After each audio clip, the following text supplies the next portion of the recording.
Hello বাবা, ট্রেনে উঠছো? হ্যাঁ ট্রেনে উঠেছি। তুই কিন্তু আমার মোবাইল মোবাইল তো চুরি নেই। মানে কি আপনার ফোন চুরি হয়ে গেল? হ্যালো, কি হলো, চুপ করে গেলা কেন? কখন আসবো আমি? আমি স্যার, চোর মানে? আমি আপনাকে বারণ করছিলাম জানলার পাশে বসেন না। আমার মেয়েটা চিন্তা করবে তো, মেয়েটাকে ফোন করে জানিয়ে দিই ফোনটা চুরি হয়ে গেছে। আমি ঘুম থেকে উঠে কার মুখ দেখেছিলাম আলগায় যা। হ্যালো তিতলি, আমি তোর বাবা।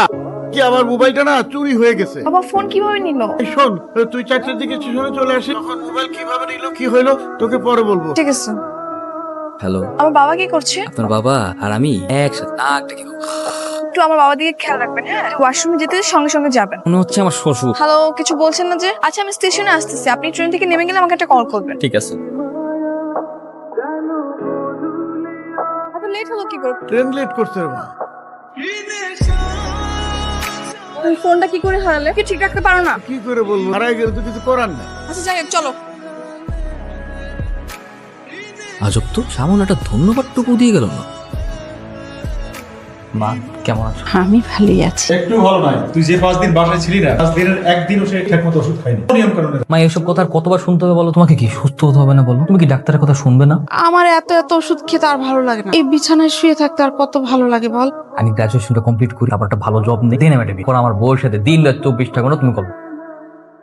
আমি তিথি, ওই যে ট্রেনে করে আপনার পাশে বসে আমার বাবা ঢাকায় আসছে খুলনা থেকে, চিনতে পেরেছেন? না চেনার তো কোনো কারণ নেই। এই নাম্বারে আপনি মোট 17 বার কল করে খুব ভালোভাবে চিনতে ও বাবা, আপনি কি কাউন্ট করে রেখেছেন?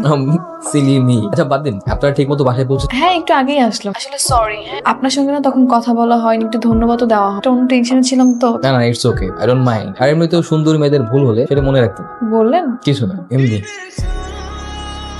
হাই হাই, দোস্ত ওই মেয়েটাকে ডাকতেছে, মনে হয় কিছু বলবে। ও কেমন আছেন? ওই যে কালকে স্টেশনে, মনে আছে? মনে আছে, মনে থাকবে না কেন? তো আপনি এখানে বাসায় কি এদিকটাতে? হ্যাঁ, ওই যে 12 নম্বরে আমার বান্ধবীর বাসা। গ্রেট। তোরা দুজন কথা বল, আমি পেলে যাই। তো বান্ধবীর বাসায় এখানে কোনো পারপাসে? হ্যাঁ, একটু কাজে আসছিলাম। তো দেখুন না, এখন কোনো রিক্সাই পাচ্ছি না। এদিকটাতে রিক্সা পাওয়াটা একটু টাফ। সমস্যা নেই, আমরা কিছু দূর হাঁটলেই হয়তো রিক্সা পেয়ে যেত। হুম? আঙ্কেল কেমন আছেন? তার কথা জিজ্ঞেস করতে ভুলে গেছি। বাবা ভালো আছে। তিনি কি বাসায় আছেন? বাসায় তো। শিওর, তাহলে তার সাথে দেখা করে যাই। বাসা পর্যন্ত আসলাম, তার যদি দেখা না করেই যাই, ব্যাপারটা কেমন দেখে না, দেখা করেই তারপরে যাই। কিরে মা ডাকছিস কেন? হ্যাঁ ইয়াং ম্যান, কি অবস্থা? How are you? Fine uncle. Uncle, ওনার সাথে রাস্তাতেই দেখা, বাসার নিচ পর্যন্ত যখন চলে এসেছি, ভালো আপনার সঙ্গে দেখা করে। ও ভালো কাজ করেছো, নাস্তা পানির ব্যবস্থা কর। বসুন, কোনো ব্যবস্থা করতে হবে না প্লিজ। শিট, আরে কিছু হয় না, আপনি ছাড়ো। কিছু হয় নাই মানে? তো দেখছেন কি হয়েছে? একটু পরে এই জায়গাটা পুরো ফুলে যাবে, সাইজ ফুলে যাবে। কিছু হয়নি, তুমি চিন্তা করো না। না বাবা, আপনি বুঝতে পারবেন না যে আমি মালিশ করে দিচ্ছি। আমি মেডিকেল স্টুডেন্ট, ব্যথা কতটুকু লেগেছে আমি অনুভব করতে পারছি। ছাড়ো। বসুন আপনি। এক্সকিউজ মি, বাবা বলো। তোর মা আবার অসুস্থ হয়ে পড়ছে। আমাকে ইমার্জেন্সি এখন হাসপাতালে যেতে হবে। ঠিক আছে, অন্য একদিন দেখা হবে। বাবা আমিও যাই ওনার সঙ্গে। হ্যাঁ যা। আমরা আমাদের সর্বোচ্চ চেষ্টা, স্যার, দেশের বাইরে পাঠিয়ে কি কোনো সম্ভাবনা নেই? ওই সম্ভাবনা থাকলে তো আমি বলবো। মাকে হয়তো সত্যি সত্যি এবার বাঁচানো যাবে না। মা আমাদের ছেড়ে এইভাবে চলে যাবে, এটা তো এই বুকটা ফিরে যাচ্ছে।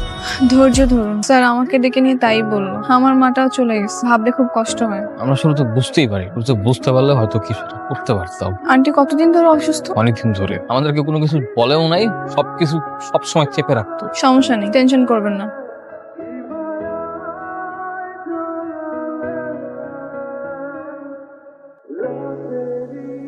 আমার জ্ঞান ফিরছে। আল্লাহ আল্লাহ, আমার মারা সুস্থ করে দাও আল্লাহ। মা গো, কষ্ট হয় বাবা।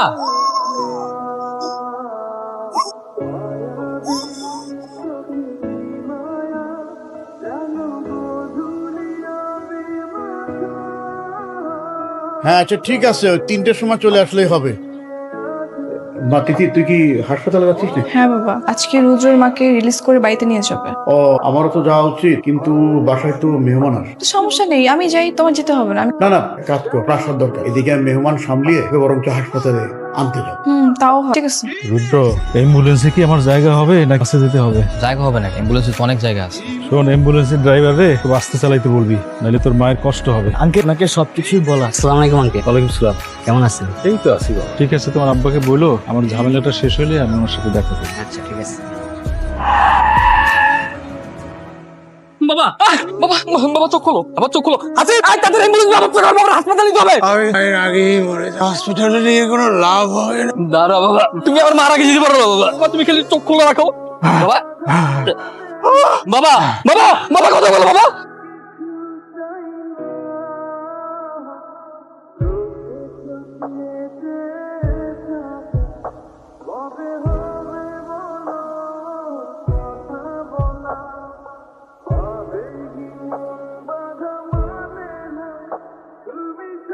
চলো রুদ্র, হাত দেরি করা ঠিক হবে না। আমি কিভাবে ভিতরে যাবো? আমার যে পুরো কলিজা ফিরে যাচ্ছে, আমি বুঝতে পারবো না। আমি জানি এই কষ্টের বোঝা অনেক ভারী। আমি তোমাকে সান্ত্বনা দিব না, শুধু এতটুকু বলবো, মনে জোর রাখো। আন্টি এখনো অসুস্থ, তোমাকে তার সেবা যত্ন করতে হবে। তোমার বাবার লাশটা এই পাশে রাখা হয়েছে, আর তোমার মা ওই পাশে। তোমার মার পাশে তোর মাকে থাকতে হবে বাবা, তোর মাকে তো সান্ত্বনা দিতে হবে। বাবাজি, তোমাদের সাথে আমাদের যাওয়া উচিত ছিল, ইচ্ছা থাকলে উপায় নেই। হঠাৎ করে তিথির বিয়ের ডেটটা পড়ে, বিয়েটা ওর মামাই ঠিক করেছে। ছেলেটা একটা খুব ভালো ছেলে, মানে সবকিছু কেমন তাড়াতাড়ি হয়ে যাচ্ছে। ড্রাইভার সব কোথায় গেল? তিথি, তোমার বিয়ে ঠিক হলো কবে? সপ্তাহখানেক আগে। তোমার পরিস্থিতি ভালো ছিল না, তাই আমি বলার সাহস পাইনি। ভালো থেকে আমার জন্য দোয়া করো।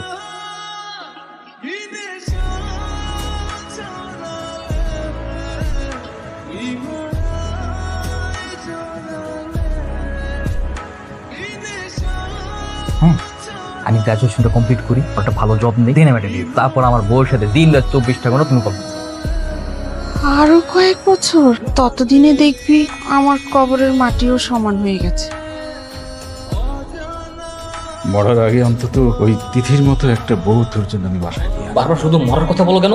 মা তো চলে যাবে, তুমি শুরু করছো। আমরা দুজনে যদি এমন করে, আমি কই যাবো? এতিম হয়ে যাবো না? দুজন আমার কেমন লাগে? রাগ করিস না। এ আল্লাহ, আমার কাছ থেকে আমার মা বাবা সেভাবে কেড়ে নিলে তুমি। বুঝুন তো, বেঁচে থাকার সম্বল আমার বাবা সারা মানুষ ছিল, সেও আমাকে ছেড়ে চলে গেল। খুব বেশি অন্যায় করেছিলাম। বাবা, তুমি রৌদ্র না? জি হুজুর। কদিন ধরে দেখছি তুমি মন খারাপ করে এদিক সেদিক বসে থাকো। আমার বাবা মা মৃত্যুর পরে ভেঙে পড়েছে, স্বাভাবিক হতে চেষ্টা করো। যে সন্তান অতি অল্প সময় তার বাবা মাকে হারায়, তার জীবন আর কিভাবে চলবে?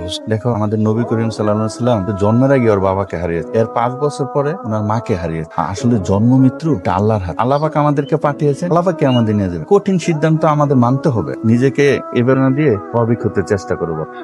জি হুজুর, আপনি আমার জন্য দোয়া করবেন। তোমার মঙ্গল করুক বাবা। তোমার বাবার জন্য 5 ওয়াক্ত নামাজ পড়ে দণ্ড মুসল্লিরা তোমার বাবার কথা অনেক স্মরণ হয়। তোমার বাবা পায়ে আইসা আমাদের কাছে আসতো বাবা।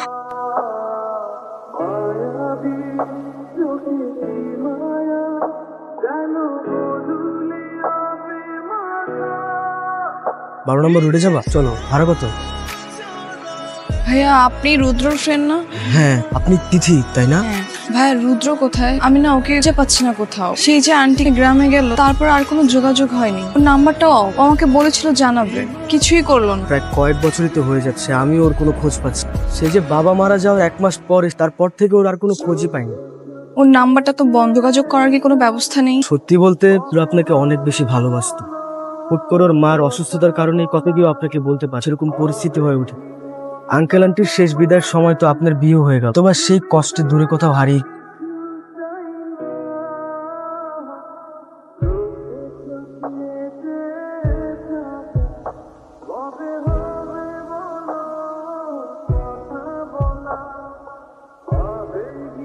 এই তিথি, এদিকে আসো।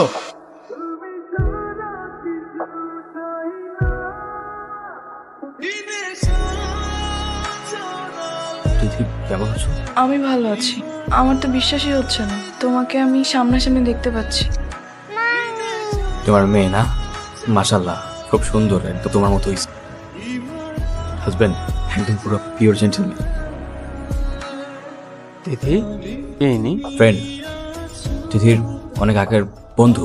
দুলা ভাই, এই সেই রুদ্র। কি ব্যাপার, তোমরা এখনো এখানে দাঁড়িয়ে আছো? না, ট্রেন আসতে মনে হয় একটু টাইম লাগবে। আপনাকে খুব চেনা চেনা মনে হচ্ছে। আরে চেনা চেনা তো লাগবে, ও হচ্ছে তিথি সেই না বলো ভালোবাসার জন্য তিথি বিয়েটাই ভেঙে দিয়েছিল। আচ্ছা, আপনি সে? তিথির তাহলে বিয়ে হয়নি? না, হয়নি। না, বাবুর জন্য খাবার নি চিপস নি।